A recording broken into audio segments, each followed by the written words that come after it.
bienvenue. Tonight we are going to be covering. I sent out an agenda for, I know short notice, but trying to give speakers time to make sure that they could, in the case of Suhas, he just needed to check with his co-authors that he could talk about this work. And Kyle is going to be speaking about Erps, the event-related optical scattering. And we will certainly cover our usual updates on NeurotechX GitHub projects. So do we... I don't actually have the same... Do I have the same viewer of just names, John? So I get like an initial. Do you see the human icon when you kind of wiggle the mouse and it's at the top of your browser? Ah. And if you click on that, you'll get speaker stats. Yeah. I see. Yeah. Thank you. Sorry for all these newbie questions. So just wanted to give anybody who's new, especially first-time people, a chance to introduce themselves. And doesn't have to be long, but love to hear from you. We'll be checking in regularly to give newcomers a chance to talk and ask questions. But for today, I'm going to pick on Brendan. Do you mind introducing yourself? Sure. Hi, I'm Brendan. I am on the East Coast, actually, over in New York. And I am currently a software developer at Lockheed Martin. And I'm looking to soon, hopefully, break into the EEG BCI space. So that's still ongoing. So I don't want to talk too much about it. I worked with a few others with Neurotech EDU tutorials on using machine learning for BCI signals and ERPs. So it's up on the Neurotech EDU website. So if you want to check that out, go ahead. And I don't know if Maria Virginia is with us. Not yet. Maybe she's working on her PhD. I think she's busy. she might be busy. No, that's great. And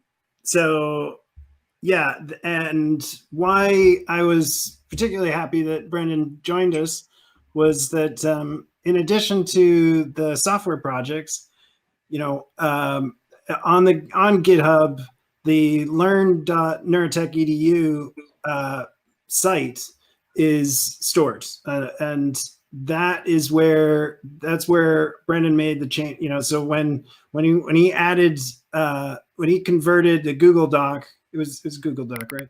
He converted the Google Doc to Markdown, and any other details that he might be able to tell us later in terms of like what was necessary. But that was how he got that lesson plan put up onto the Neurotech EDU site.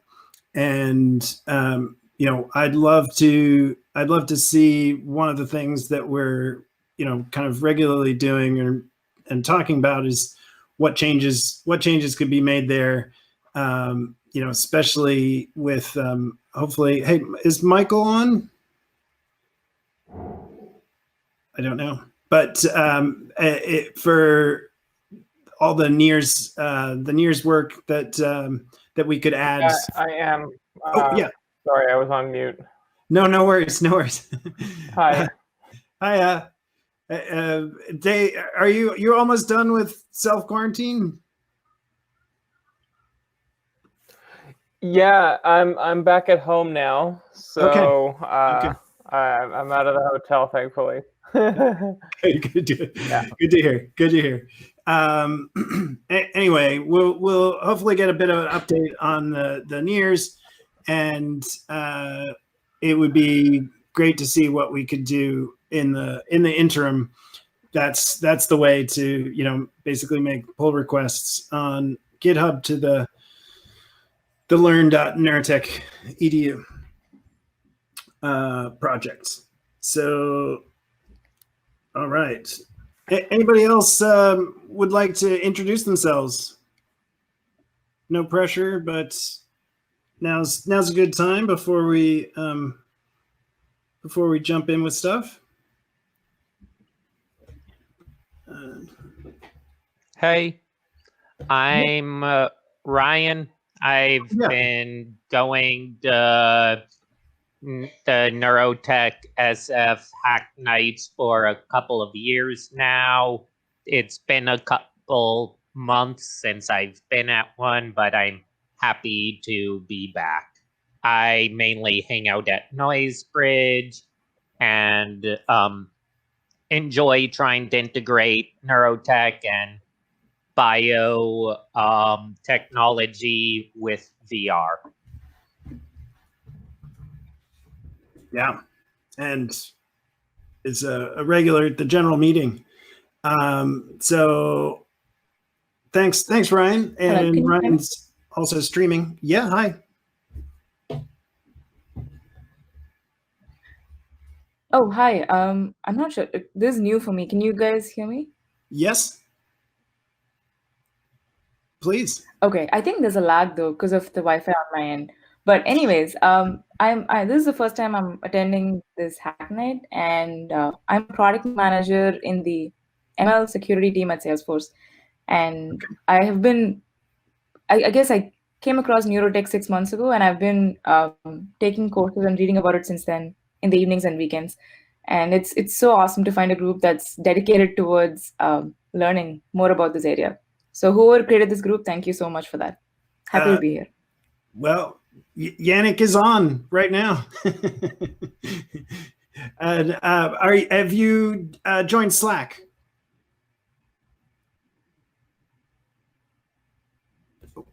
And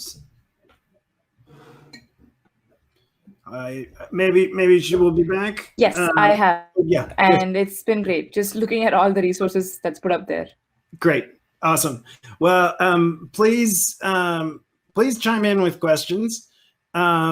It's actually really helpful for us in that it kind of directs, like we can talk about things that we're kind of interested in, but we're very happy to answer questions. And so if you're new, please do. I'm just going to respond to some people who are still trying to join the Zoom, but I'm gonna. Sure. And John, would you like to start us off with a update on EEG notebooks, or are you still eating? And I can switch to some news. Sorry, was that obvious? No worries. Here as well. I do have a couple news items, or some things that were posted that I thought we could at least look at if you were still eating. I can. Are you ready? Yeah. I've still got my bowl of popcorn as well, so I'm going to keep eating. That's all right. Absolutely. No, sure. So we discussed this a little bit last week, and it has the flavor of a recurring item. Hopefully, it won't get too boring for people. And one of the ways of it not being boring is for people like me to make progress on it. So the basic point is that we have this tool called EEG Notebooks, which is a Python library for doing cognitive neuroscience experiments, and we want to do some kind of more organizing and thinking about how to deal with extending the data sets that it has access to, and also the kind of coming up with a model where we can have we can support user contributions, or just contributions a little bit more flexibly. So I'll share my screen and just make one or two points. Share screen. Share. Entire screen. Do you see it? I know we're I'm trying getting to used to the new tell interface. it to share, but it's not letting me do it. Okay. So yeah, I had to select a window. Okay, I can do that. Yeah. So maybe you got my browser, you got Morgan's lovely face. So this is the GitHub repo, and there's a lot of interesting things about what's going on here, but I'm talking about the data set specifically right now. So at the moment we have demo data in the repo, which has been recorded from a number of different people at various different points, but that lives in data. And then we have visual and auditory experiments, and then there are these experiments, and then within each of these we have basically subject and session. Now there's two kind of points I'll make. One is when I'm talking about expanding the data set access, or the kind of data sets that are kind of supported within this library, the idea that I'm suggesting is that we switch over to this kind of fetchers model, which is what's used by a lot of libraries these days, like particularly Nylearn and M&E and Moab, I think, does this as well. So what you have is rather than having all of the data that, in this case, it's like demo data, but you might want like demos on multiple data sets that end up being much more data than you want to have in this core repo. So you want to move the data, the example data, outside of the repo, and you want to have just functions that pull it from wherever it's sitting. So the thinking is to shift the data usage in EEG notebooks over to this kind of fetcher function model rather than having it within the core repo. I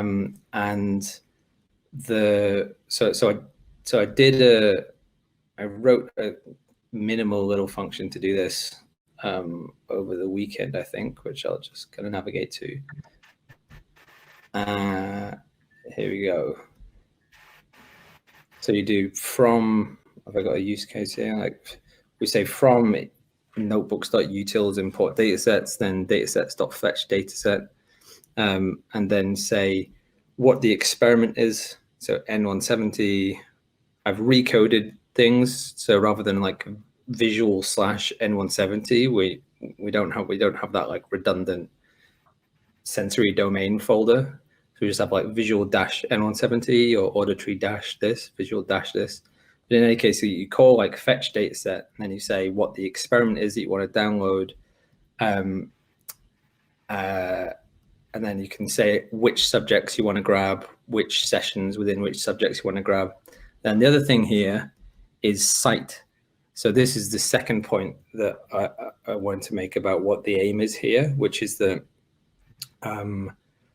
again, like one of the things we want to do is build out the amount of data that we have for these paradigms actually from community contributions, with some level of vetting, probably data quality vetting. But the idea is that we have a lot of people who are interested in kind of doing stuff. We also have somewhat limited bandwidth in terms of how much we can, acquire data for, like one person can do. So the idea is to have experiments, and then we have multiple sites. And the site would be, the first one will be, say, we'll call this EEG notebooks repo like a site. In fact, I'm calling it EEG MB examples here. But another one could be like Griff Lab testing, for example. That was, I think, a site name that I came up with. The site is in location, right? So it's like some data that is acquired at a given location over some period of time by some individual or group of people, that like within the site we have subjects, and within subjects we have sessions. And so then the idea is to kind of build it up so that we have the same experiment we have data from each experiment that's that's being, we have multiple repetitions and replications of some of the key results, and that can be accessed through this dataset, this fetch dataset function. And so at the moment, this is referencing a Google Drive folder, and that's kind of a temporary solution at the moment, but it was a straightforward thing to set up. It's actually this folder here. So again, like we have the organization is experiment. So if we say auditory P300 here, so you can see the difference here. For example, if I go back to the data folder that we had before. So here we had data, and then visual, and then P300, let's say, and then subjects and sessions, right? There's different folders. That's kind of redundant. There's no need to have visual / P300. It just makes things more complicated. So, so kind of switch that up. So now it's just those two things get kind of concatenated. So we've got experiment name, and then this is the other addition that's not there in the data folder, is now we have site. So again, this is the only site at the moment, is the EEG notebook examples, but then within there, we've got the same thing we had. Oh, actually, I haven't got all this. Oh no, this is the auditory one, so there's only one subject for that one. So then from there, it's like, this is the same data that's in the GitHub repo. So I've just shoved the GitHub repo data in this Google Drive folder, but this function, if people want to try it out, and that would be good if people have the time to do this. I think, I can't remember if I made it, no, okay, it's wget. So it'll only work on Linux and Mac. So there's a few ways in which this isn't very kind of generously coded. Another is that the Nylon data fetchers have this kind of MD5 checksum thing in terms of checking that the downloads are completed properly. So I haven't done that either. I just did a really simple kind of basically this string to download a Google Drive folder, and then just manually added the Google Drive folder locations here, and then just had like a lookup table. But it's a quick way of just getting to having a downloader. And the key thing with these things is that the first thing to figure out is what the front end API structure is going to be, and then we'll probably iterate in terms of the back end or the actual contents of the function. For example, I don't think ultimately we want to be downloading stuff or storing stuff in Google Drive folders. We want to, and we talked about this a little bit, have probably a DataLad based Git repo mechanism or format for having kind of organizing the data sets, where you'd have like a super repository and then a bunch of sub repositories, and the sub repositories would be in this case they would be the sites for a given experiment. Okay, so we've had some discussion of like what a good DataLad dataset type organization for this would be, but getting that together is going to take a little bit more time. And in any case, as I said, we'll kind of, if and when that is available, then we'll like slot that in replacement of the Google Drive setup. Like the Google Drive setup might be fine for a substantial amount of time. Or another option is stick stuff on Nitric, which provides a fair amount of storage space. I have some software tools on Nitric, the things like that. So this is just the first stab at this kind of reformulaation of the data organization strategy. Some other arms to this are going to be to do with how people manage data set collection, because the idea is that there'll be a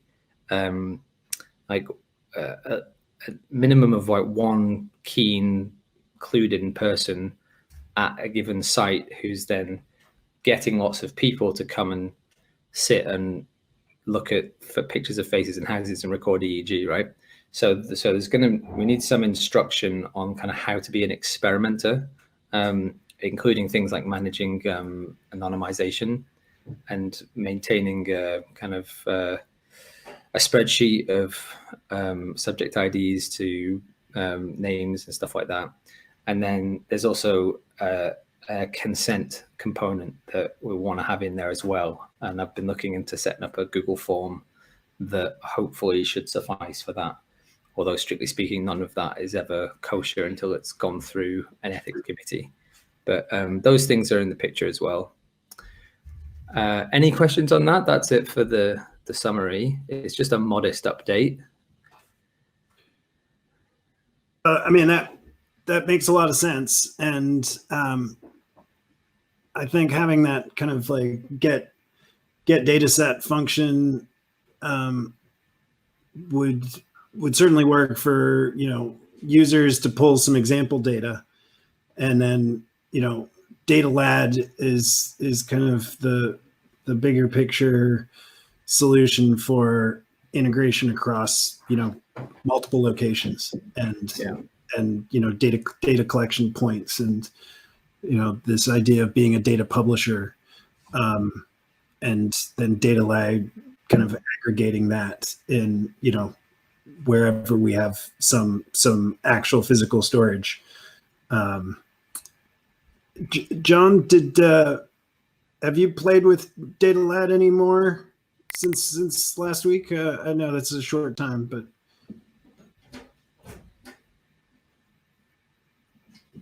sorry. John Nolte? Oh, no. I Yeah, okay. played with Jitsi. Sure. Yeah, that's what I was playing with. Okay. But yeah, Data Lad was next. I just had Jitsi on my head because I was sharing it with family too. But yeah, it's on my list. I'm taking notes. I'll Okay. share it with you guys. That's great. I didn't mean to put you on the spot, but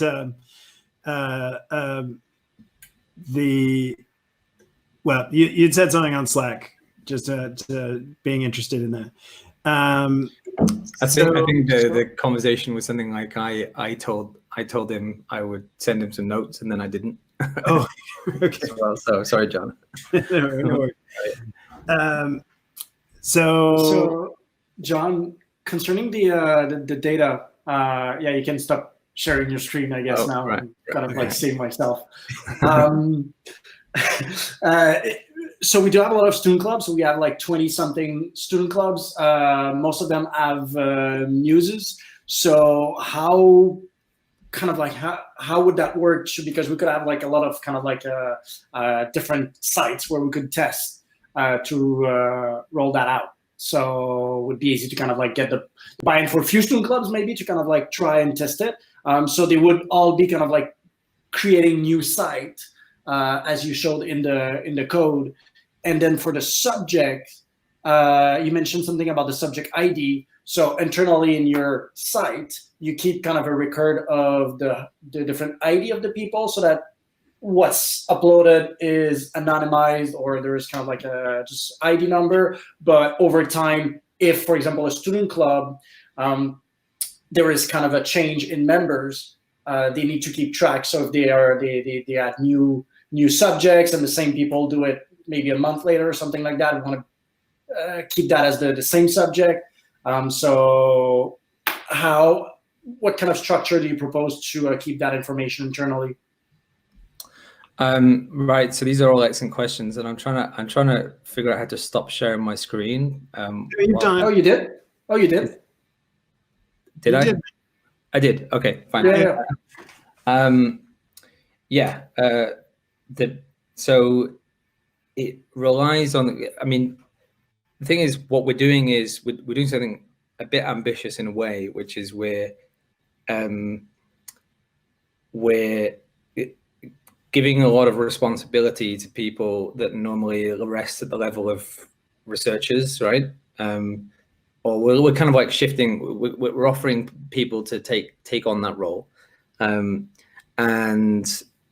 but yeah, like that role just it would consist of maintaining that like a spreadsheet, and that would have to have, you know, people's names and subject numbers, and then we need that to not get confused.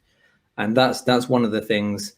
I mean, ideally we would have, and maybe we should have this, we would have like a UUID for every person, and have that, because that would help to kind of, in my experience, one of the reasons why I wanted to do this was it's just following like what I've been doing when I've been generating some of this data and testing out some of these experiments. Is I've kind of like made some recordings and then stuck it somewhere and then left it for a while, and then come back, made some recordings, stuck it somewhere and left it for a while, and not kept very good notes on the details of what the sessions were, who the people are, etc. Right, and so that's something that we really need to kind of urge people to be kind of vigilant about doing properly, because the kind of the nature of this type of setup is with student clubs and with, you know, because this is kind of a grassroots organization, all of that, people are going to be a little bit more transient and a little bit less focused on things like data management. So we need to really, really kind of emphasize the right way to do this and try and make sure that people are doing that properly.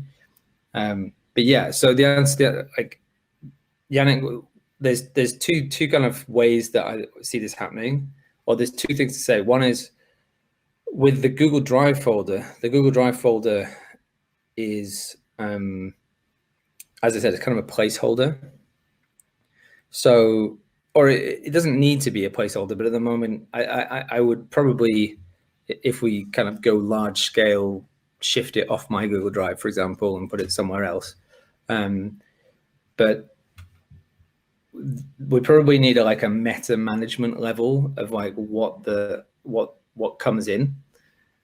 So some kind of quality checks or whatever. Maybe we have some procedure, say, confirm that we have ERPs in these recordings or whatever, because otherwise we'll get we're in danger of having lots of garbage come in. And that's going to be one of the challenges, I think, is we have the opportunity to, as you said, kind of access the student clubs as a resource and kind of collect lots of data. We definitely want to do that. Like, I see this as an opportunity to kind of scale in some ways, but that will probably bring its own challenges at the same time. And we'll just have to deal with them as they come.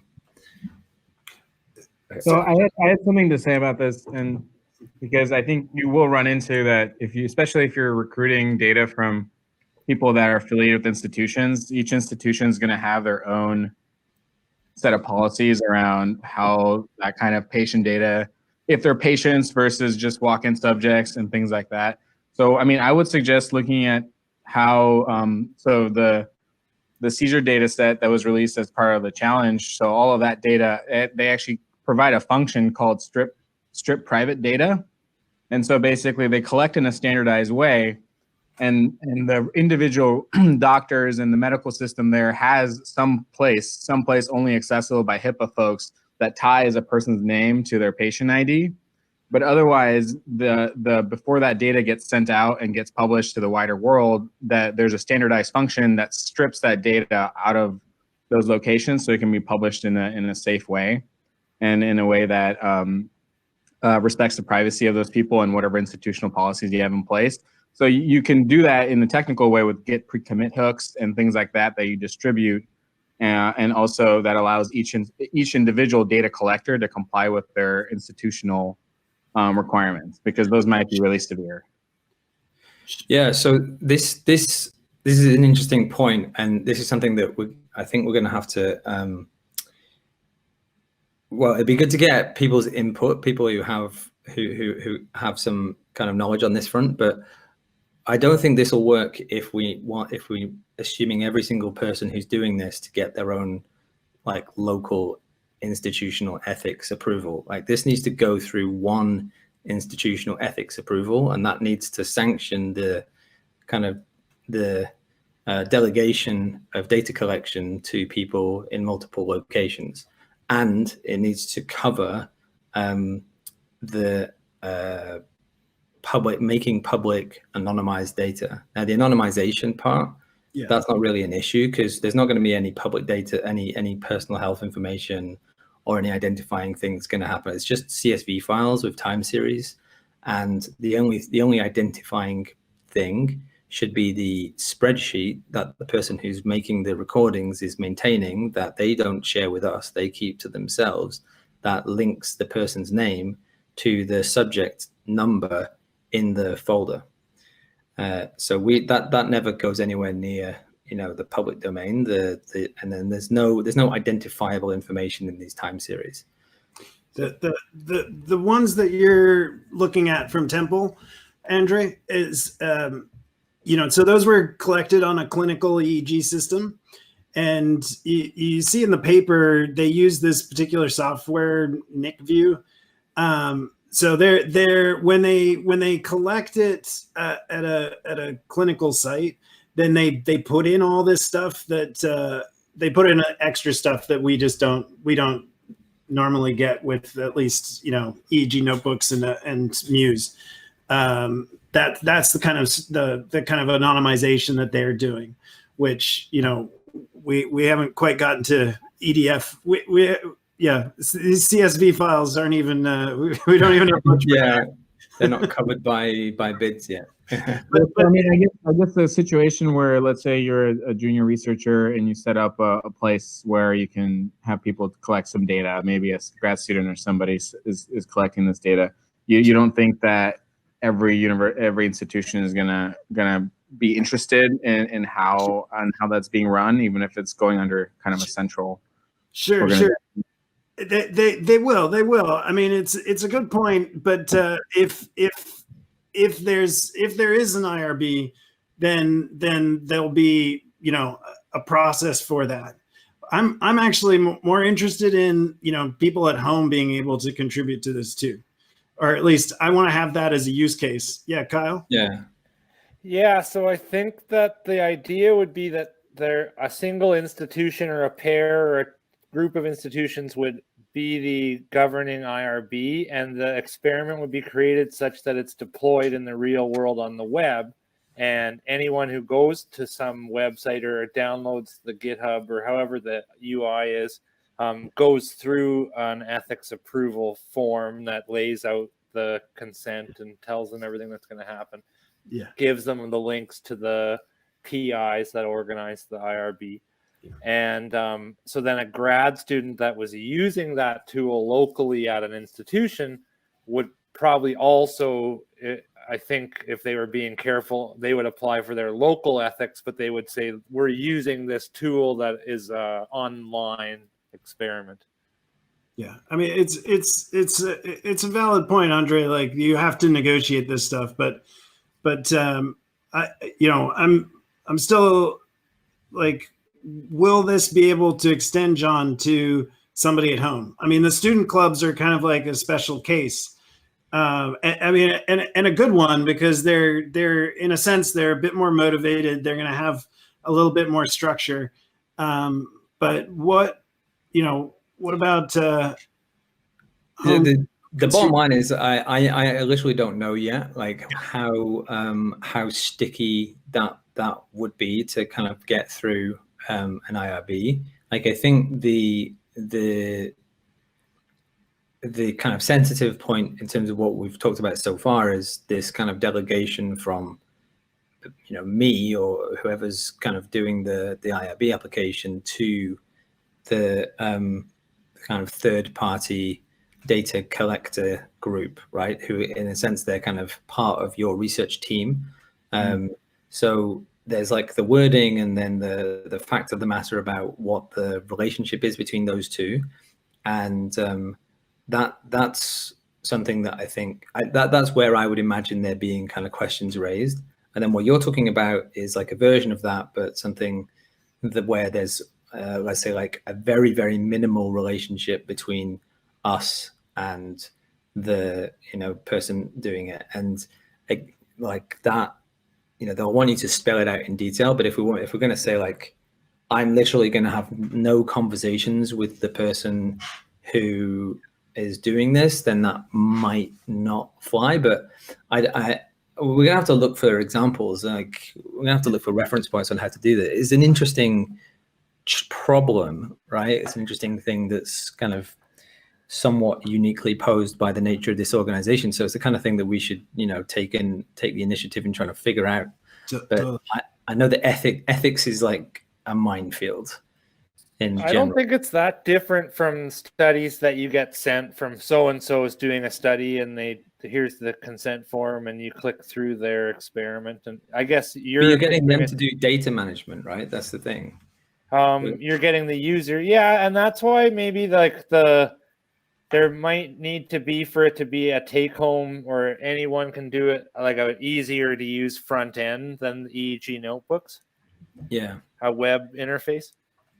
Yeah, like that would be ideal. I mean, I don't know if you're at the level of, if you've got that on the radar for EEG-EDU. I can picture how it would work. Yeah, how it would generate the same kind of files that would be comparable to what EEG notebooks make, and then how that would be integrated. Right now, there's no back end, so it doesn't. The data stays local on the machine of the user. So one way to think about it could be strategically, we could focus for the short term on more of a student club model that we hopefully can kind of pass as a collaboration that we're monitoring. And Morgan, to your point, like having the end goal of Jeff in China or whatever, like going, and that's probably not the best example, but Jeff in the north of England, Jeff Bruff goes to his web browser and records some EEG. That'll be a few years down the line, bottom line, right? Whatever the case. So we can say maybe Kyle will have figured out the browser model for that, and we'll have figured out the ethics for it. And then in terms of data quality, that's an important point, because when we run it with a group of undergrads, then it's like 10% that you get useful, like clean, strong looking data from that you'd get from someone in our labs. And then maybe there's some that's noisy, but there's a large percent with a Muse recording of a naive or generally naive participant is not very good. Huh. So this is also kind of a good situation here where the tool is also helpful in terms of teaching them how to do it properly. So it's not just about like being a subject, showing to your experiment and just kind of like giving you data. They actually want to do it. They want to do all the experiments, learn about the psychophysics, learn about the classification, the signals, quality control. So maybe if we can put the quality control in some sort of a notebook where you validate the data as a learning process on how to check if it's good or not good, I think that it's also very useful where everybody wins, because the quality control, or at least one level of quality control, can be done by the students. They learn how to do it. There's the teaching. So, and I should say that success was even after that was like the last lab of the class. So there had already been 8 weeks of learning about EEG and where the artifacts come from. And still, it was a hard setting because it's a small computer lab with 50 computers. It's not ideal, but it's more similar to what we'd expect out in the real world in a user. That's the picture that you posted somewhere. I remember seeing a picture of like, I think you took a selfie or something with like all the computers. And try to find it. Yeah, I'm not very big on privacy. You got the approval from all the students? Oh, we've just been talking about ethics for the last 15 minutes. You're supposed to keep the facade. We're doing due diligence here. As you can see, I'm just scrolling through my pictures here a lot. Oh, you can't see it. Yeah, that was cool. So how easy would it be? I mean, like to write basically a standardized, like you said, check that if the data, like for bad versus good, because you can do a lot of pruning You can do by section, but to basically say, look, okay, no, on average, this is no good. You can't submit this. Like a green light, red light, almost. Yeah, I mean, it's certainly easier if you've if you've got some bounds from a set of good data. I mean, certainly what we usually do is this statistical correction of artifacts, and it's like we got a similar thing for Fmri. So Fmri prep does a kind of QC. We get EEG prep that does a QC check. So if you could identify, let's say, like eye blinks, right? And so when there are filters that can point them out maybe pretty well. So the question is, are you going to say, okay, if you have more than X amount, it's bad and don't submit it, or so like kind of like, because there's different ways that you can threshold the quality of it, and it'd be really important because that is what at the end of the day you're going to be deriving statistics for any kind of studies you're going to do on this data. That's what's actually guaranteed. I'd rather kind of collect it all, but have some kind of filtering hierarchy where we say like this is all of it, and then this is the data that we consider to be high quality, and then whatever your purposes are, like a review process. Yeah, well, certainly, like actually having lots of blinks, it can be useful for making templates of blinks, for instance. Like actually saving those blinks is useful. I mean, we used to certainly put a section in where we'd have the person blink and have the person, move their eyes to dots on the screen, so you'd build up some eye movement data for that person given that net. And also, like, statistically, we want to know what Carl was saying, like what proportion of good recordings you tend to get, because we don't necessarily. Well, one of the things I want to know is whether I can tell people that they're gonna like turn these things on and they're gonna get decent data, and like what the odds are of that happening, and whether it's low or high, and then recommend this way or that. And then in addition, if we want to do statistics in a serious way, then you have to at some point say this is the data set, and not kind of not cherry pick the good data to do your statistics on. So we need to have like some kind of rules or framework where we just say, okay, this is data that passes some quality level, and then we do all of that. But those rules we want to be flexible on as well. So the first line of defense is kind of just garbage, not garbage, and then from the not garbage, then you can do and correct and remove and do whatever you want. But at least a first filter for garbage data to just no, that's just too bad.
Yeah, the EG notebooks analysis has a simple variance threshold correct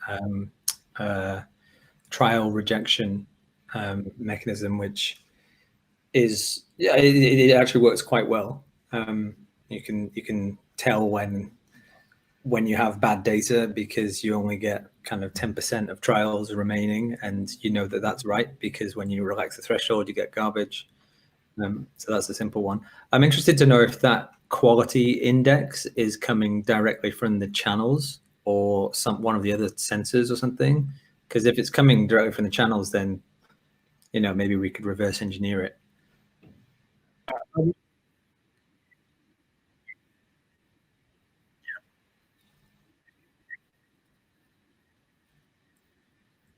Yeah, so they can't actually measure impedance online. You can't really, because you have to inject a little current to measure impedance, and so that's why the brain amp or something has 2 modes. So they probably are using something not very much more complicated than just the variance or the root mean square of the signals. That's what is used in Muse LSL viewers, and that's what's used in Olav's Suva software, and in EGDU, just the variance or something like that. Yeah. If it's okay, not that we have to follow this agenda, but since we do have some presentations for this evening, and potentially people will read my meetup times for when these presentations happen, and so is it okay that we're going to be revisiting this for sure, right? Like this is a really important point, and yeah. So this is thanks everyone for the suggestions as well. Lots of good ideas added into the mix, and yeah, this will be a recurring conversation topic, I'm sure. And as soon as you've got something, John, in terms of something for people to actually try on GitHub, I mean, if there's functions or things, well, try the fetcher. If you're keen, it'll work in Linux and Mac because it uses wget. It won't work on Windows, but that should work for, like, if that successfully downloads the folders, then it's done its job. So if you're keen, then try that out. How much do I get with Git Bash on Windows? Like, do I get maybe wget? I don't think you do. I think I looked into that and it wasn't there. Okay. Because I know I installed that to at least get Git. And anyway. I just have something really quick. It's worth noting that using the Ubuntu subsystem on Windows, it will probably work. Oh, good. Yeah. And that was Joseph Bacon's point to those on Windows: install the subsystem. So one of the reasons that we don't push that for the EG notebooks was that I think there was some issue with getting the drivers to work through that. Yeah, it won't control the Bluetooth. Apparently, the next version of the Ubuntu subsystem will have access to the Bluetooth drivers. Right. But it won't. I still don't think it will control the screen. So no. But Brendan's point, I mean, is a good one in that if you've got Windows, you should really have the subsystem for Linux installed. Yeah, it's amazing. I'm leveraging it whenever possible. Absolutely. It's a great way to play with Ubuntu on your. I mean, play with NeuroDebian on your. Once you install Ubuntu. So, and also the newest version is about to enable access to your Linux folders through the File Explorer on Windows. So you won't have to go through some weird directory to get your Linux files. I did see that. Yeah. Well, I have it all figured out. I have a separate Ubuntu folder with all my stuff in. That means I'm going to have to change everything. Yeah. So breaking workflows. So I'm just Go Yeah, ahead. just quickly, Morgan, just before you move on, just in case we have people that are kind of like not really into EEG, we've been throwing kind of like the Muse and like comfort electrode and things like that. So just if some of you are not really familiar, this is the device that we were talking about. So the Muse device where we have electrode on the forehead and behind the ears, and you put this like this. So John, you can follow me with the demonstration. Okay, so we're all gonna do that at the same time while putting the Muse. So we're talking about like the tightness. So it needs to touch behind, need to touch the forehead as well. So this is why if people are not really familiar with it and you kind of like put it and it's a bit loose, the contact is not can not be great. So just so that people have a visual of it. That's it. For new people that might be shy behind the camera, but we're lost for the last hour and a half. Yeah, great point. Yeah, and so before this is not an infomercial for me. Yeah, and no money exchange chance. But also great time to just say if there are any new people, you'd like to introduce yourself. We're going to be switching over, changing topics, and now's certainly a good time if you're interested. So I wanted to make a regular of bringing up NERS at some point, and this is not actually a NERS presentation, but it is optical, and certainly I'm super interested. I've known about this since it was first described, as well as I think some of is it David Rector? There, like some early papers that was at a Wash U or I forget now, but certainly this has been described in other labs. But now what we're talking about is optical scattering, and so this is picking up cellular water changes essentially. And I'm not going to steal Kyle's thunder here, but please.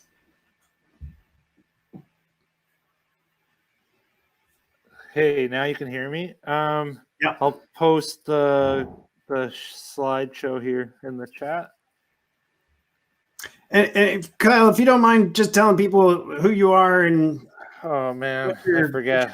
It's been a crazy month. Oh, you've got Rector there. Okay, yeah. I'm stay-at-home dad and a full-time educator of a grade oneer. No, I'm a professor in psychology. Oh no. Oh. Yeah, he cut out. Hey. All right, Okay, so we now have the you can hear me? slide. Morgan, you want it? No, kidding. You're good now.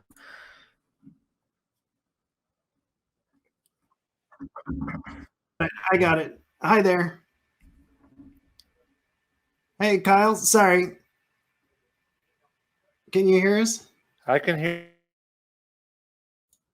Oh, its mic is muting every so often. You can see the little icon. It says that Micah is muting me. That's what I'm getting to. Sorry, I didn't realize that was affecting you. Yeah, it's affecting us. Oh, yeah, okay. Thank you. We'll do the yeah. Okay, Micah. Thanks. Sorry. Hi, I'm Kyle. I'm a professor. I did my postdoc and PhD in the University of Illinois in the lab of Monica Fabiani and Gabriele Gerton, where I continued learning EEG and then also learned the techniques of optical imaging. And then I moved back to my hometown here in Edmonton to start a lab. where then I also moved in for the last half of a decade to do portable EEG, and then I just got a new optical imaging system. So after getting tenure, because I thought it wasn't a good strategy to try this while I was getting tenure, now we're going to try to move over and focus on this. So I think you guys can see it if I just leave it at this size. Sure. So the brain tissue interacts with light in two different ways, and you've heard of one a lot, which is that the oxy and deoxyhemoglobin absorb light in certain ranges of the spectrum. And the other thing that happens is the cells that the light is traveling through change in their the texture and shape of their membrane, and that makes the photons scatter differently through the tissue. And you can measure both of those different techniques with light, even outside of the head. So the first optical imaging in awake humans from outside their head was done by this gentleman, Britton Chance, who passed away a couple of years ago. This is a 2-channel system that he made somewhere on the eastern seaboard. I forget exactly where it was. And it probably is the case that Boaz or something studied under him.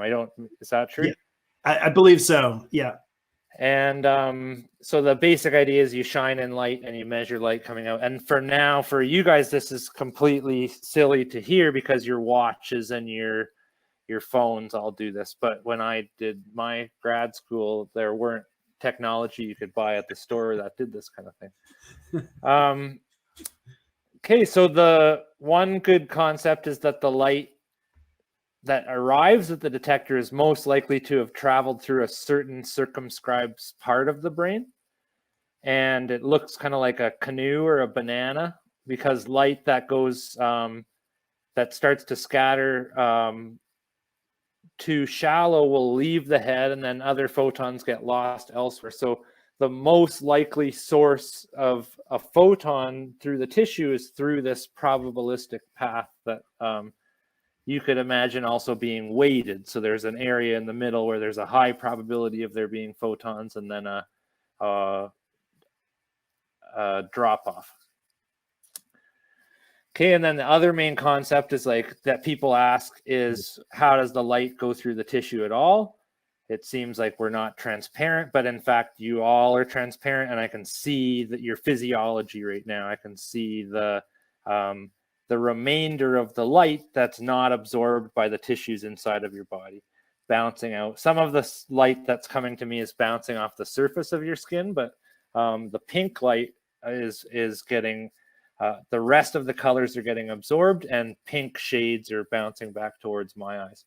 So we have this little window in between where melanin absorbs and where water absorbs of red and infrared light that our skull and our skin is relatively impervious to.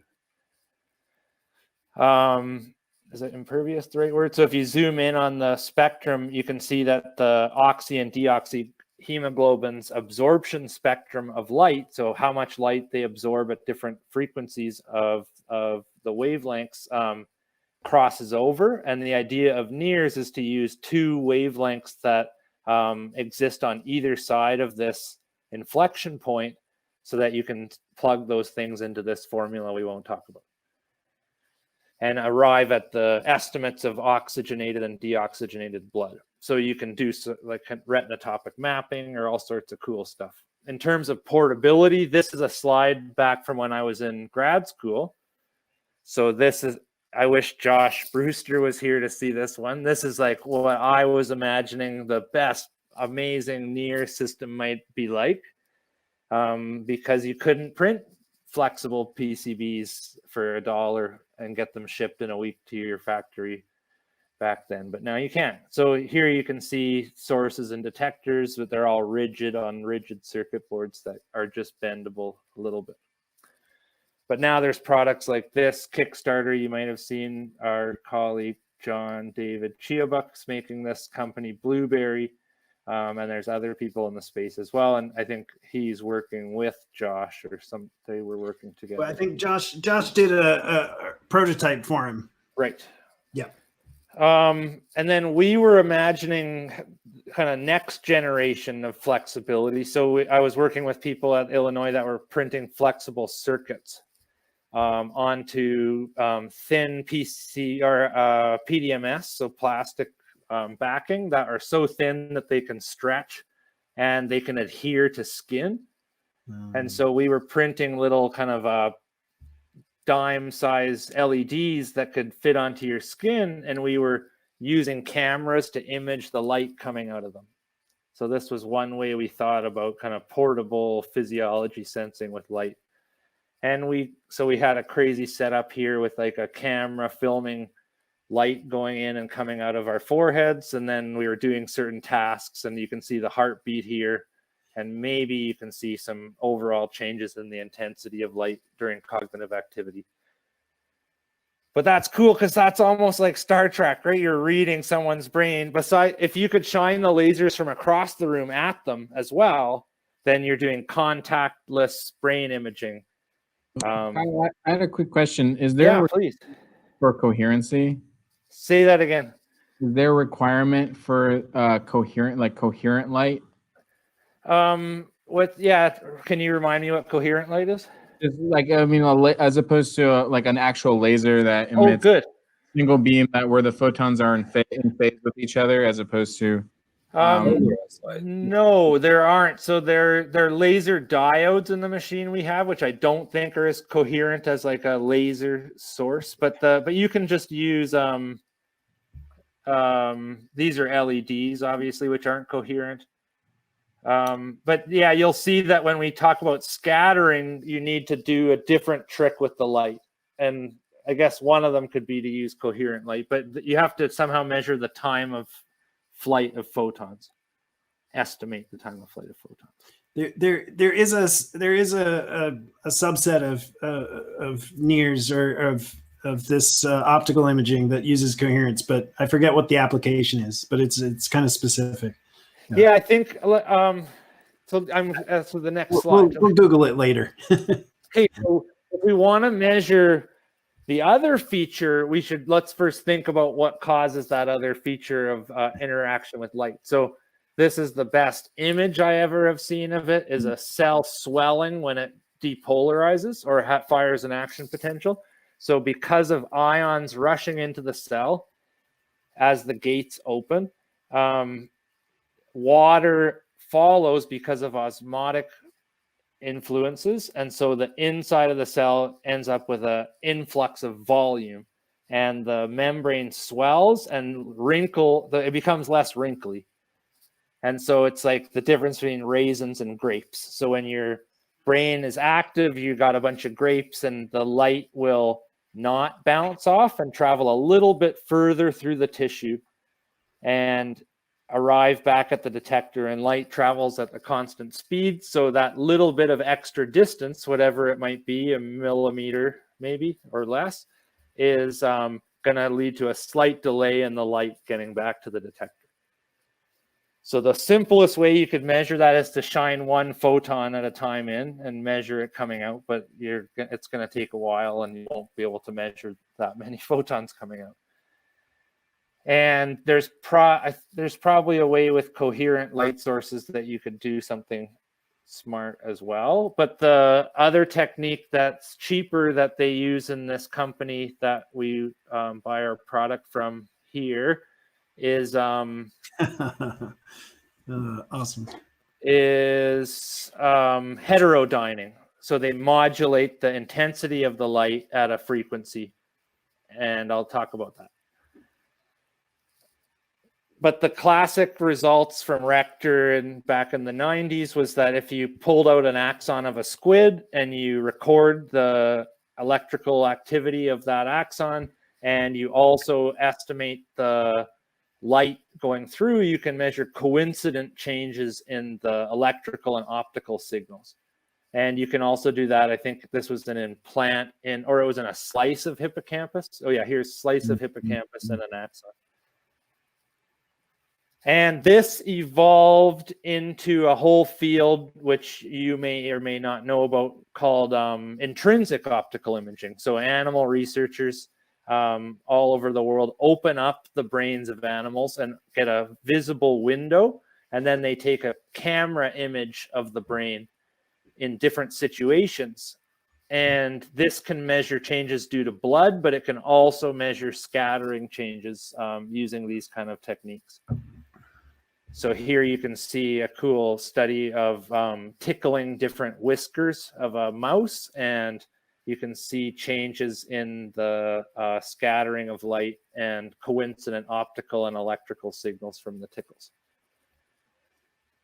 So the systems that we were using at Illinois look like this. They were combinations of multiple units that are combined together. They have laser diode light sources and photo multiplier tube detectors, because they're going to be used to measure the average time it takes light to get from each of these sources to each of these detectors.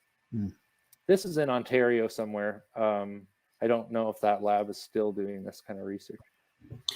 And about how much would that cost? Good question. Okay, so my recent system that I got a government grant, Sure. federal and provincial grants, was 300 grand. Okay. And that was for what is it? 8, 16, 32 sources of light and 15 detectors. Gotcha. So that's, I mean, at least in terms of pricing, that's very equivalent to a Hitachi, I believe, 32 channel system too. Right. It's on the upper end, and it can also measure light intensity. So you'll see that the signal can measure intensity and time of the light. So which is not what Hitachi's doing. But what I would say Hitachi does, so the other alternative is to use continuous light, and that's what the cheaper near systems are going to use, and that's what Josh's system is going to use, who we talked to last time, is just a continuous flow of light that you measure in detectors on the other side. How much for the cable managed version? Yeah, that's another. So this system comes really kind of like build your own rest of it. So you get the cables, and then this was my hula hoop design in my first year of grad school that I desperately wanted them to paint black, and they were like, no, we're keeping rainbow hula hoops. The other thing that that isn't out of the box ready to go is the way that you affix these things to the head, something I was bringing up last week as well. And then the other thing Hitachi gets you that's way easier is software, that you get really easy to use software that outputs kind of easy to use information. Quick question with that helmet, it makes it seem like some of the contacts are not going to be firmly against the scalp. Yeah, good question. I don't even think I talk about that in this, but that's like a whole month of learning, is that you have to learn to, because they're hard, rigid fiber optics of 2 apertures, and you have to fix them to the skull such that they don't change in the amount of light that they're letting in on the sides. And so there's actually like some like mechanical force pushing these in, and it hurts a little bit. But it hurts over a long time. And there's newer helmets now. So this is like the 10-year-old motorcycle helmet version, and you'll see that there's a different kind of more like this that we're using now. I don't know if we'll have time for it tonight, but there's a little bit about those the kind of devices for pushing fibers in the openfnears.org specs. Cool. Or maybe in his associated dissertation. But the helmet looks very scary. Yeah, a lot of the problems are the same problem in FNIRS and this. Like, so there's a lot of all the problems that are solved by FNIRS software and hardware. Okay, here's Kyle, a little bit. Yeah, sorry. Quick question. And I think you cut out, or my internet went down briefly when maybe you covered this, but there's the swelling, the cells swelling, right? So what you're getting in terms of your index of neural activation here is like proportional to the number of activated cells. Yeah, and so just like I would say it's a lot like ERPs and EEG in that way, that it's the summed activity of large populations of neurons, but they don't have to be aligned along similar dipoles. And they also, it's predominantly likely caused by IPSPs and EPSPs because the surface area of the dendritic trees are so much larger than the surface areas of the cells themselves. I'm And wondering sorry. if there's some interesting kind of complementary features of the way that the EEG signal summates over the orientations of the dendrites and so on, versus in this and then you have field cancellations and so on. Whereas in this case, you've got something that's geometric in a slightly different way, and there's maybe you get kind of two complementary pieces of a picture that don't suffer from exactly the same blind spots.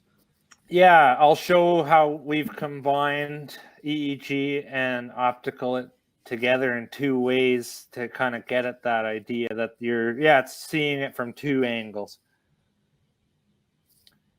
Let me see if I can skip anything or go a little faster here, but this is maybe the meat of the system, that it has light that is modulated at 110 megahertz, and that light goes through the tissue and arrives at detectors, and the PMT of the detector is also modulated at that same frequency. So plus, is that in this slide? Maybe this is not the right slide for this. Let's go ahead to that hardware slide. Kyle, Yeah. This is the physiological mechanism is the same as what David Holder's describing with his fast EIT. Is that correct? Or do you think there are any differences? EIT. I don't know if I've read that. Yeah. Okay. Sorry, I've meant. Okay. I'll. He also kind of started with not squid but animal studies.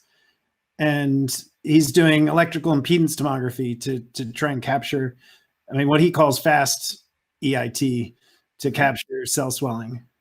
Right. Okay, I see. Measuring the same physiological with a different electromagnetic sensing. Yeah. That's cool. Yeah. So I'll send you those.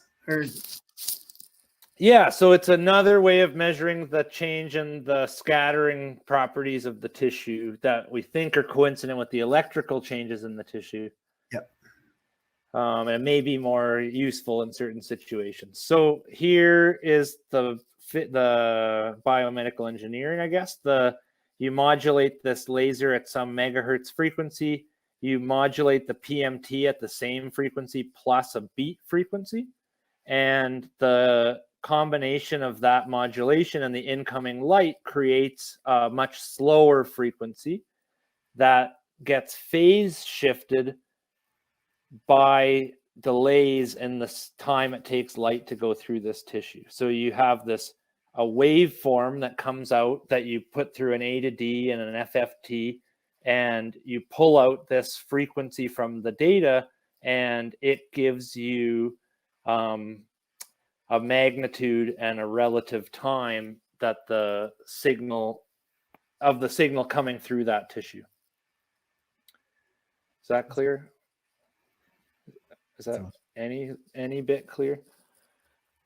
Just the synthesizer the signal that you're sending is electrical signal. It's not light.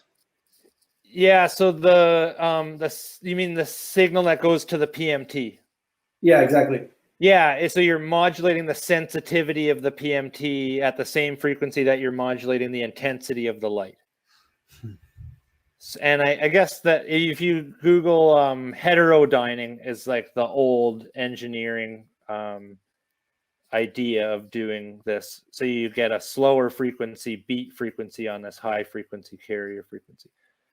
Because the delays of light through tissue are on the order of trillionths of a second, picoseconds. So you get like a 3 or 4 picosecond, which you could work out by like the time it takes light to go a millimeter. And in order to measure that very, very short amount of time, you can use this cheap technique. But the benefit is then you can do with the same system and the same recording, you can measure fast changes that are associated with like ERPs that happen within a second of the stimulus. And you can measure slow, blocked related design changes in the task as well. And you can map those onto the structural image that you get from someone's brain with an fMRI, with an MRI, so you can get better spatial resolution in addition to having this multimodal imaging. So you actually you're getting both of those from the same signal. Yeah, yeah. Wow. Oh wow, wow, that's very cool. Right. So it is. So I was nervous to buy the system. I know that the fast signal is weak and it has a low signal to noise, and it might not be that useful, and it's hard. You got to record from multiple subjects, but at the very least, I have a really nice Fmri system as well. And so you can. There's papers that my advisors Monica and Gabriele made like this. This was a cover of NeuroImage once, I think, that they compare the spatial distribution of the fast and the slow signal. And they compare, for instance, evoked potentials in the two techniques, showing modulation with the frequency of flicker. So signal processing, let's talk about for a second. This is what the output of the data might look like. It has a waveform that has a modulated amplitude, it has an overall offset, and it has a shift in phase from some reference. And the amount of photons going through the tissue, as we know, is a measure of blood flow, and that will influence the magnitude of this AC component. And as more and more neurons swell up and let the light through them, the signal will shift to the right here as the photons take a little bit longer to go through the tissue. And then now it should be familiar. It looks like nice EEG or EKG data, but it's the light over time, raw and normalized. So obviously some channels get way more light than others. So this is the first step. The phase signals go between pi and negative pi, so you unwrap them so that they look like a continuous measure. And you can remove the pulse artifact as well. So that's different from what you would need to do with NIRS, where you usually would average over a big chunk of time. And in this case, you want to look at evoked things that are happening within the time range of maybe 10 or 20 of these pulses. So it's better to try to regress them out. And now it becomes an ERP analysis, or it has traditionally become an ERP analysis, and that's what led to the better signal to noise to show some of these effects. So then you pick out multiple trials of different types and average them together, as you've seen, into different ERPs, except we haven't talked about space at all. We've just been thinking about these as channels. But these are all individual conditions at one channel. Let's see. So now you have a bunch of channels in a matrix, and you want to change that matrix from channel space into voxel space. And you know that each of the channels goes through some voxels and doesn't go through other voxels.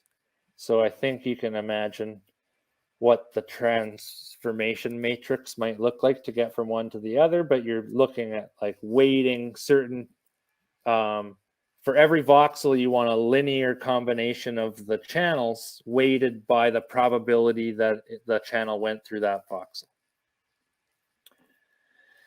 And to implement that, you take a 3D model of the person's head. This is, of course, the best case scenario. So you take a structural image of the person's head from an MRI, and you put fiducial markers on that MRI while they're getting it on their ears and their nose. And then once you put the helmet and all these sources and detectors on, you mark all those positions in 3D with a digitizer.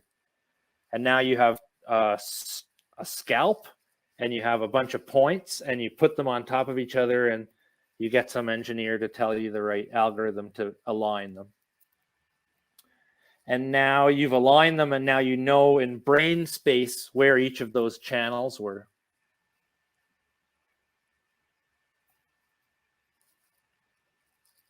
So now what can you do?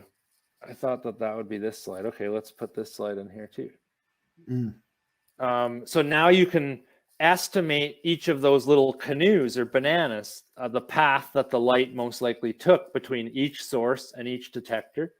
And the cheapest way that this is actually done in my and my advisor's software is just like 10 spheres between the detector and the source that start small and get bigger and bigger as you go. And that's the space. But there's more complex models. And as Morgan sent us, there's people that do modeling of the photon transmission through the tissue, and the banana might have like a top that acts differently than the bottom, and you can get really deep into this reconstruction of the path. But what you really end up with is for each channel a set of voxels that it contributes to, or for every voxel a set of channels that you combine together.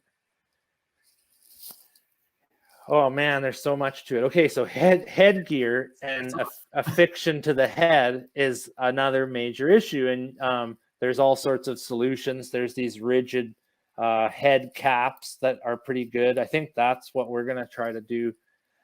This was at NASA back in the early 2000s, and in preemies, and then these were the tech that we had back in the lab. Then this is the two newer iterations. So this kind of clay that hardens around your head. This was all before 3D printing exploded.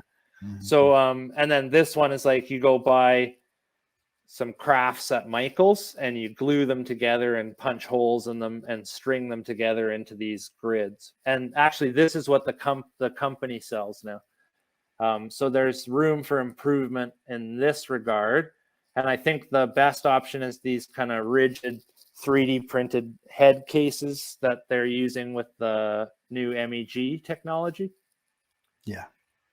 The OPMs. Yeah. Oh, okay. So you can't turn on the lights on at once. You have to flicker them on one at a time, for the same reason you can't digitize all your EEG channels at once. You have to, you can only convert them one at a time. But you also, there's another problem here, is that if two light sources are on at the same time near a detector, then that detector doesn't know where the light came from. So if there are two sources near a detector, they have to come on at separate times or be separate something so that the detector can differentiate them. And our new system can modulate the light at different frequencies. So like this number here can be 4 different numbers. And that's way better than how it was when I was in grad school, which is that you actually had to separate each source entirely from every other source that was within a range of a detector from it. I had way more brain capacity back then. So the idea of the machine is that it turns on a bunch of channel 1s and then a bunch of channel 2s and yada, yada, yada. You have to arrive at a map like this, which is, there's 4 1s here, a blue, a green, a purple, and a pink, and those are each not within the range of a detector. And when I got to the lab, there was like a lady in the lab who spent all day making these maps, just with pencil and paper, trying to look, okay, how far is this one? And we can't have another one. So I made a brute force toolbox here that goes through and just colors them in until it solves the problem, and then it tries again and again and again and again. But it turns out to be kind of a graph coloring problem, that you can't have two nodes of the graph with the same color that are adjacent in the graph. And once we realized that and we used all the smart graph coloring techniques, none of them worked as well as just the brute force throw everything at it till it works, which wasn't too dissimilar from what the lady Kathy Lowe was doing with her mind. But now she can do other stuff, and she uses this software, so she's happy with that. And this would work. This is a problem with NIRS too, that NIRS has this same problem with channels being too near a given detector.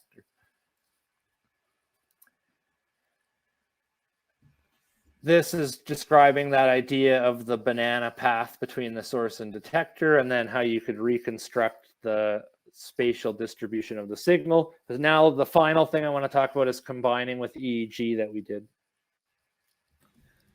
Kyle, what is the spatial resolution that you get with those 3D source models?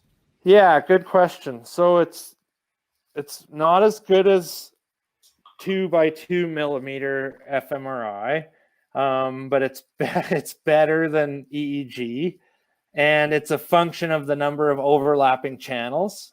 So it's up to you kind of. You can have a lot of overlapping channels in one part of the head, but given the cost of the system, like this experiment I did in my 4th year of my grad school was the biggest system that anyone had combined together, and it could still barely cover the outside of the head sufficiently to get good spatial resolution.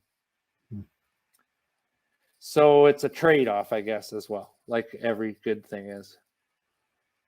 But it's I would say it's like, I think they say 5 millimeters. They can differentiate things that are 5 millimeters apart. But you can measure oscillations, and that's what I think is the most interesting thing for me. So that means that like some of the light that's going off of your screen into your head right now is actually coming back at me in like 10 times a second. Just a little bit of it is being absorbed or is being scattered 10 times a second by your alpha waves. And this was a study that they did right when I got to the lab, flickering visual stimuli at different frequencies. There was older and younger adults in all of Monica's studies, but they find peak in the optical imaging FFT, the FFT of the scattering signal. They find a peak at each of the stimulation frequencies. So you can kind of get a steady state light response. So for the study I did, we recorded EEG. So we dropped EEG sensors into the helmet in maybe 8 or 10 locations. And we replicated our findings that you get more alpha when you miss targets. So you have more 10 hertz oscillations when you're going to miss something. But we saw this in the optical imaging data. So you can take the data, put it through an FFT or a moving window FFT in this case, and get the alpha power over time, average it over trials, average it over subjects, and you can find a difference in alpha in time, but also in space. So you can localize some oscillation changes that might be relevant for tasks. And so this kind of gets to your question, John, that the real benefit, I think, is in the correlation of the two signals, not just in using fast signal, because you can also you can group the optical data by the EEG on each trial. So we looked at like, these were areas when there was a lot of alpha, they were more scattering, and when there was a little bit of alpha, they were less scattering. And we found this frontal parietal network that we tried to associate in our minds with attention network. Then the final thing that was happening as I left that I'm excited to do was like the simplest thing of all. You just take the EEG, find all the peaks, average all of them in time, and then take the optical data and align it to those peaks, and then look if you see an oscillation in the optical data. And these guys whose lab is it they're in? They're in the lab that does TMS of people in a coma, and then they measure what Massamini? Yeah, I met these guys last summer. Actually, I went and visited there for a week. Very smart gentlemen, and I think they got one of these systems for their research there, but they did this kind of analysis, and they showed, compared to a mixed up signal in time, that you get these big peaks at the frequency that you were using to align the data. So that's kind of the strategies we're going to try to use. Then all the software is in MATLAB, or the real 3D reconstruction software is in Fortran. Yeah. And so it's Gabriele Gerton's a Fortran programmer from back in like the card days. And he is unwilling to even learn MATLAB. So I was at the time turning his code into MATLAB, which was arduous. It was my whole postdoc, besides the flexible electronics and having a son. But so there's MATLAB software that can create those bananas on a structural MRI. It can visualize which parts of the brain are illuminated by those bananas. And then you can you can assign the data from your optical imaging. Then you can pull out the data set and put it into FreeSurfer and align it onto their structural MRI and do all sorts of fun stuff like this. Now, are these like finite element or finite difference calculations that you're doing? Yeah. Okay. Oh man, it's been a while. Yes, essentially, because they're kind of voxel based measurements. Yeah. Yeah. I mean, as opposed to say using FreeSurfer to get boundaries and then somehow. I see. Yeah. So I was not using it for the boundaries. I'm using it you can see I did some boundaries in here, probably because I wanted to look at regional areas, but the goal was to use it as like a plotting software. Sure. There's probably better. I haven't even looked at Fmri for.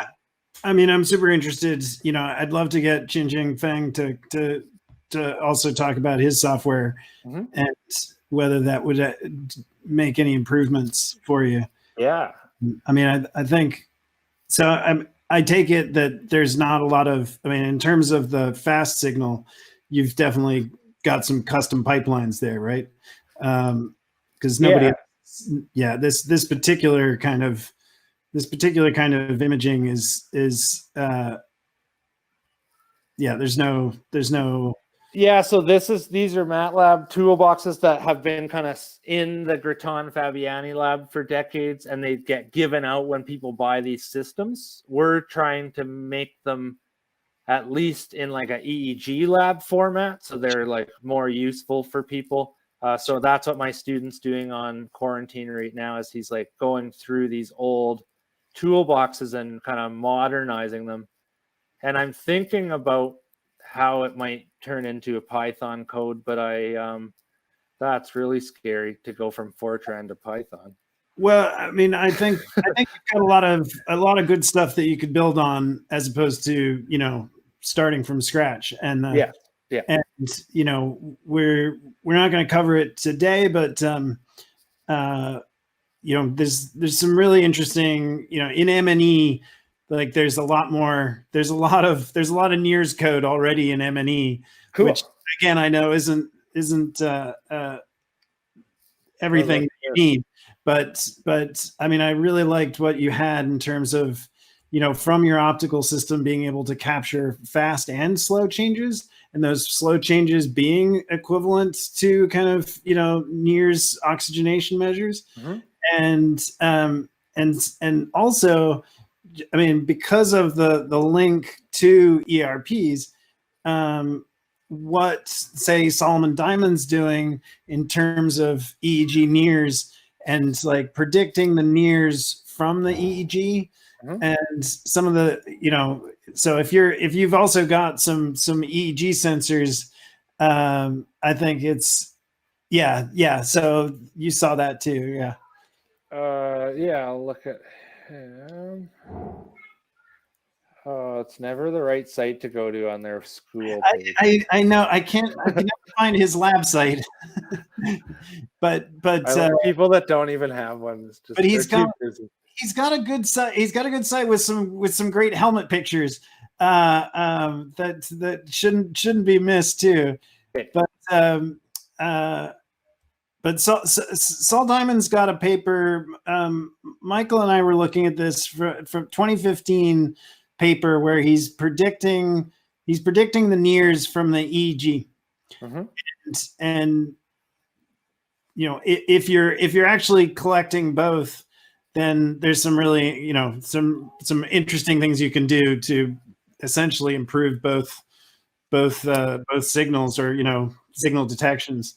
Yeah, I didn't mention that you can record optical in the scanner too. Like that's a really costly thing to do right now. But and then the other benefit is that if you TMS someone or use TACS while they're using it, it doesn't interfere with the light. Yeah, yeah. But I got a crazy email from a student. I shouldn't say crazy, but he was like, I'm an engineering student, and I was curious if I could come to your lab and work on this idea I have.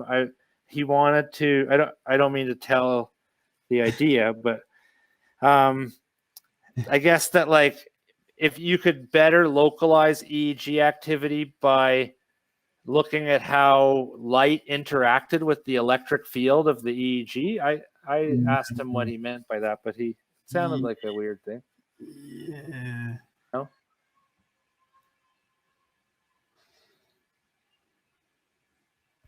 Yeah, I'm not sure what you mean by that. I guess his idea was that, like, the light and the electricity would interact. Sure. But I mean, I don't. You wouldn't expect. Well, I mean, if you were injecting current into the skull, it sounds like a hypothesis that's similar to ultrasound and light interacting. Yeah. Yeah. I mean, the thing being that you're changing the neurons too. So it's like you're picking up some of that activity. It's not so much that it's interacting with the light. Yes. I you know. Sorry to distract you with this. No. But I mean, it's the kind of possibilities with that multimodal imaging are super interesting. The fact that you can get those two signals, I'd love to have you have a look at a couple of David Holder's papers, just in terms of, you know, there's a group at UCL that's been doing, you know, this fast EIT for, you know, 20, 30 years. And it's a similar, you know, I believe it's a similar kind of mechanism. Certainly their animal work is pointed at that kind of thing. And they have to use some special injection equipment to capture this, but here's the patent right here. Which one's this? This is David Holder's patent, I guess. Yeah. But then the other thing that these guys have done, together with, like, I think it's like Richard Bayford, is developing the finite element models that you can use to improve the spatial localization of the signal. Right. So that, like, as I said, this is as naive as you could be. It's just 10 spheres between the source and the detector. And so anything you can plug into that part of the equation would improve it. You're right. Yeah. So I'm keen to ask you some follow-up questions. I want to be, so do people have follow-up questions? I have a quick one, Kyle. Is on the multimodal applications front, is that, and so another thing that comes to mind as a useful added benefit or kind of particular use case here would be to test things like leakage, source leakage, and functional conductivity contamination from source leakage in EEG. You Yeah. know, it's a big issue, right? We don't really know how much of an issue. We know in synthetic data, but in real data, it's just it's a bit of a kind of elephant in the room. So it sounds like you could potentially, especially because you can control when the emitters are on and off, as well as the spatial locations of them. So you should be able to obtain completely uncontaminated signals with a little bit of fiddling around, right? Yeah, and there was a couple papers on doing lag cross correlations across regions of the data set. So there are functions in Gabriele's software that do that, like pick this seed and then lag it and look at correlations in different areas. So yeah, that does seem feasible. And you're right that it's a good idea to constrain the claims that people are making, which I have to review a paper tomorrow about, for instance. From just surface EEG saying that there's communication between regions. Sure. Does anybody else have some questions? And also anybody who's just coming into the room now, please feel free to introduce yourself.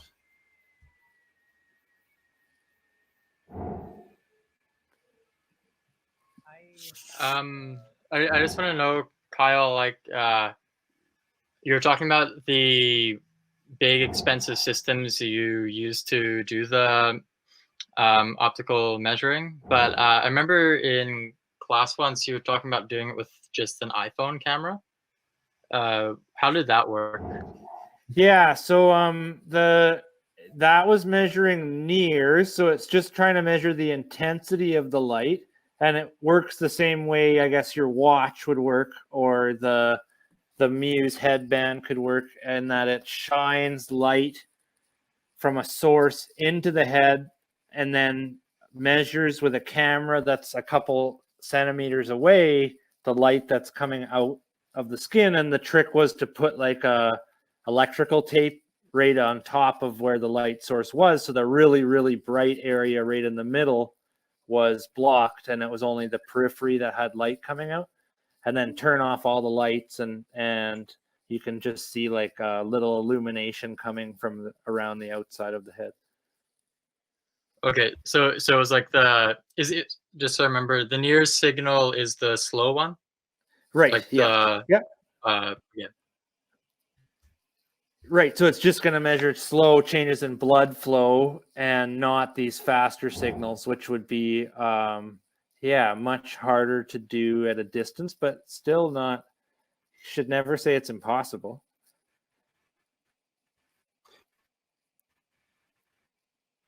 Okay, thank you. Yeah, thanks. So it's please, anybody who does more questions, and that was great. Super interesting. Like, I think Morgan, you're only coming through in waves here. I think you have a bad connection. I'm on waves here. Okay. Is he back? Try turning off your video. Yep. Morgan, try I'm not sure turning what off happened. your video. That should help. Try turning off your video, maybe, Morgan. We'll try that. Just a sec.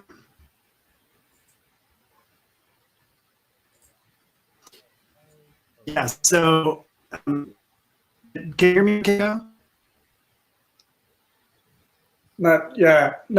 Ish. Come see, come see. Yeah, maybe try to restart your tab. Yeah, try turning off your video. It helps a bit. Yeah. Video's off. Okay. Oh, okay, because we're still seeing you frozen. But... Oh, you still see me? Yeah. We don't see you move, but okay, there you go. Yeah. Yeah. Now You're good. There's the quality measure. I have a little question or comment about I think I understand what the student was trying to say about light versus electricity and magnetic is that certain aspects of how our body might react electrical signals might affect how, and magnetic signals might affect how light passes through those materials, in the same way that something like a LCD TV, which is a liquid crystal display, when an electrical signal is passed through it, it changes the orientation of particles in it that affects how light passes through it. Yeah. And that if you understand electrical and magnetic properties of the materials you're sending the light through, you would probably end up being able to maybe more accurately figure out the exact path that the light might be traveling. But or the source of the electrical signal. Yeah. Yeah, that is sounds like his idea. I was asking him for any references showing that light was changed by electric fields, but he didn't have one. But I thought if that was possible, someone would have shown that already. Yeah. So we can definitely, certainly, photoacoustic imaging is a rather hot topic right now, and so you can find some papers in that, and then the guy at Berkeley who's done the magnetoacoustic. I'm blanking on his name right now, but Berkeley Imaging Center. Hit me up on Slack. I'll find the reference. I want to move on because we got two more presentations this evening, and so I want to be careful with their time too. Can follow up with Kyle on Slack. We don't have an Eros channel, and it might be mistaken for something else, but I'd be happy to see one. Yeah, thanks for having me. That's fun to revisit that talk. Very, very cool. So next we're going to change gears a little bit. Don't mind saving them for Slack, where Suhas is. I know Suhas is on there. I'm keen. Sorry to move on straight away, Suhas, but I'm keen to just get a little bit of the Epilepsy Challenge reports and discussion, just because that is a time sensitive project. I don't want it to have to wait till next week. So please follow up. Yeah, Andre, I don't know if you're still with us. It's hard to do this when video's off and everything. Is Andre still here and interested in talking a little bit about the Neureka Epilepsy Challenge? And I will ping him. Hey, Alex, are you still on? Yeah. Would you like to talk a little bit about? So, yeah, I don't know if everybody's seen this, but there's a I believe it's Novella, right? Novella Neuro, I believe, is sponsoring this challenge, using the Temple University Hospital EEG corpus, and in the Neureka, not Novella. No, Novella's the company. Oh, sorry. Yeah, I know. I'm pretty sure we looked it up. but yeah, the company is Novella Neurotech, and one of the branding that they are trying to push is their platform called Neureka. So that's a kind of like interacts and news, kind of like the company versus the product. So they insisted for the name of the challenge to be the name of the product, as they are trying to push that. Sure. No, thank you. Yeah, so just for anybody who's not familiar with it, please, check on Slack. You can get the details. Joseph Picone is on there and answering questions. They've also released features as well. If you want to look at that route.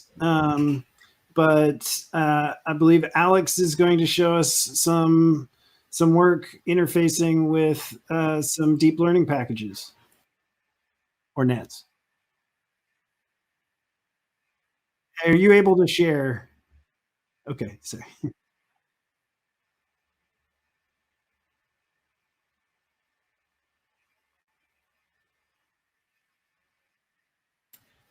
Yeah, we can see it.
Well, we are. I mean, I want to be conscious of time too, though. So not too much of the basics. Yeah, of course, of course.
Oh, sorry, go ahead.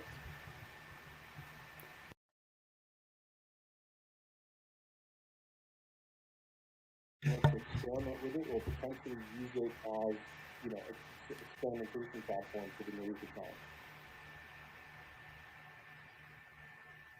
And Yeah, that's all. yeah, so here's the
people's data nodes.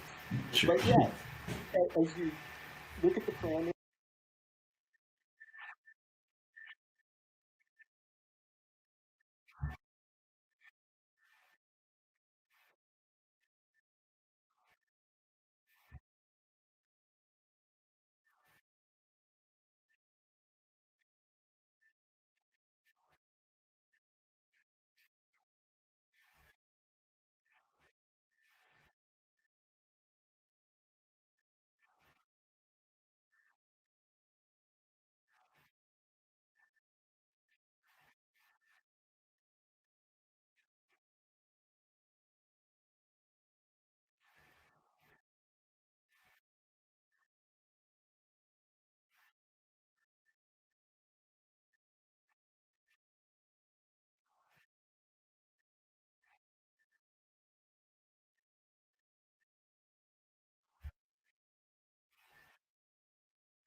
Yeah, that's awesome, Alex.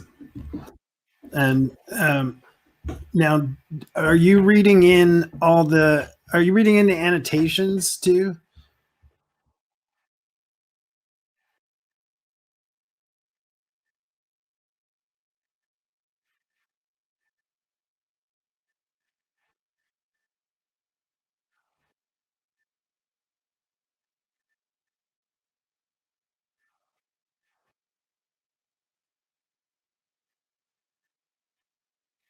Sure. Well, I mean, like, and as I was talking to Yannick today, and just in terms of my question about the physiological channels that are in there, you know, these are like Joseph Bacone will answer these immediately. I'm sure if we you know put them in the Slack channel. But it does take actually digging into the data to have these kinds of specific questions. And certainly, like, we've seen that yeah, they are getting some user testing of their own database by all our eyes too, just in terms of fixing a couple things too. But yeah, that was awesome. Does anybody have questions for Alex? Yeah, Alex, I have a question. I was wondering, like, maybe you could spend, I don't know, like an hour or two this weekend, like going over this like toolkit you have that you want to release, and like we can help people get set up with like AWS instances they can just SSH into, so they don't have to install the 55 gigs, you know, of data on their local system. They can just log into a random Ubuntu box and we can pre-install the Python software for them, the TensorFlow and the Keras, and get people bootstrapped, and then we can start like dealing with the other issues that you were talking about, like the pre-processing, or you can walk people through the pre-processing of it and the like trying different Keras. I don't know, I lost what you were talking about there with the different models, the different wavelet models or whatever you were. It was like there was the joint time frequency, and then potentially the different pre-trained models. But yeah, that would be awesome, Alex. I mean, I would love to do, you know, like a webinar on that. And Alex can tell you, John, that those were some similar points that I made. It'd be great to put this in the cloud and nobody be pushing 57 gigs around at all. Yeah, I mean, if we could make it easier and, you know, Alex could walk us through it and make it educational, then I think that I would love to do that this weekend. I don't know if you guys have time, but I'm locked in my fucking house, so yeah, I am home. I love it, and yeah. I actually, well, first, I love the idea. If we can do anything to make it easier, because there is the pre-competition, now the competition, and there is the post and after, and these data sets, as you mentioned in your presentation, are key for the kind of like the future of deep learning for EEG and exploring and things like that. So any tools that can facilitate that obviously will go a long way, and these resources will last way beyond the competition, and you'll definitely get, and I don't want to, especially for organizing this weekend, I want to speak on behalf of Joseph Bacone, who's behind the TUH data set, but he would be really supportive. We've had a couple of calls, him and I, before the competition, right now on Slack. If you have any question, he would respond really quickly. It's his baby, and anything he can do to help that kind of thing, where that data set can spread and become easier and easier to be used, it would be more than supportive. So we were looking to organize a webinar actually with him, where he would share a screen and kind of like walk people through the data set a bit more and have some Q&As and questions and things like that. So let's open kind of a discussion offline. I see that the time is flying by, to see what we could do, because I did exchange some thoughts with him as well on how could we provide like any computing power, any resources. So John, you just mentioned AWS cloud, where trying to save people a bit of time on downloading, swiping data sets from left to right. So let's brainstorm a bit more on that. It would be more than supportive to join these calls for sure. Yeah.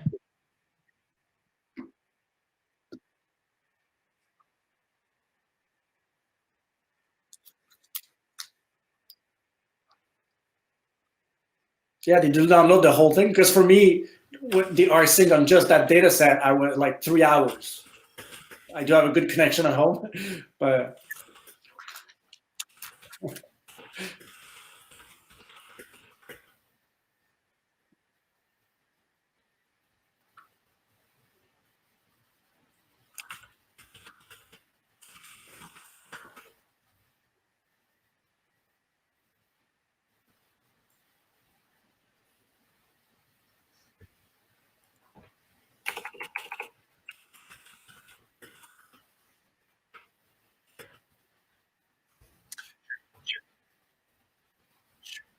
Sure. Yeah, I mean, I think we can stay in spirit and still provide some added value there. But I do want to recognize the time. I want to recognize the East Coast people who've stuck with us till the till the next day. So let's follow up. We don't have to wait till next Thursday to talk about this. And yeah, especially okay. Yeah, so I know Andre would like to make some points, but maybe we could save them for a small group and do a little planning, and then do a webinar that covers that in terms of like taking us through the steps, and then potentially having something by next week, so that it would actually be useful in ramping up new people. But like, regardless, this is exactly what I would love to see come out of this challenge, which is, software tools in May that we can be using to teach the student clubs, to teach classes, to teach workshops, and hopefully other hospitals other than Temple University will maybe also start sharing their data, because there are hospitals that are interested. So that'd be awesome. Anybody else want to just have any closing thoughts? Thanks for the presentations, everyone. That was awesome. Yeah. No, thanks, Suhas. Thanks, Kyle. I wanted to say that the highlight for me, because I'm focusing on FNIRS and optical imaging, was Kyle's presentation tonight. And I wanted, my closing thought was I could listen to Kyle like